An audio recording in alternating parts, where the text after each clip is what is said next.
A local businessman said Afghani refugees in the U.S. have challenges ahead, and he should know. As Mike Johnson explains, he went through the same thing when he was just 10 years old. These memories, these images of Afghanistan is what I remember Afghanistan. Always as a kid going to the market or they call it the bazaar. As a child in Afghanistan, Farouk Amini's favorite memories are not about political instability and war. He says his former country has identified with that for too long.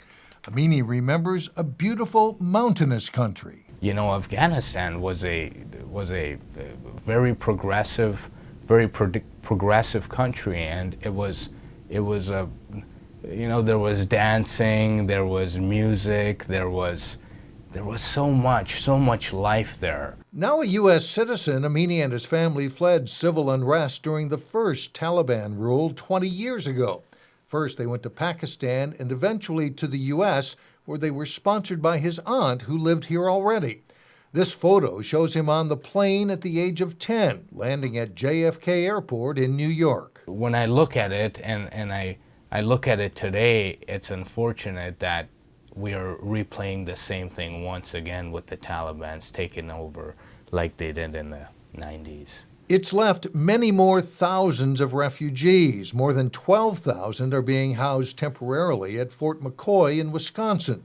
Amini says he identifies with those who are leaving behind homes and businesses. I mean, the language is going to be a barrier, resources, having a place to stay, clothes.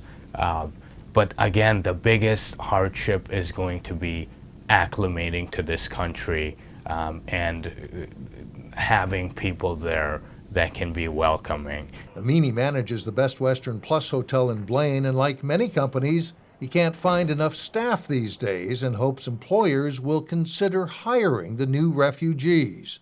We, like most places, could use more help. And what more better than having folks like, Afghan workers that are one of the hardest working people that I know, that would be able to help our hospitalities. He posted a letter to that effect on social media. This was my way of making sure that people understood that the Afghans are not the problem.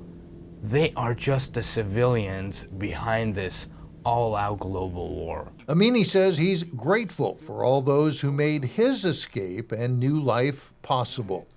For North Metro TV News, I'm Mike Johnson reporting. Once federal officials finish up the immigration paperwork, resettlement agencies will be called to help find sponsors for immigrants across the country.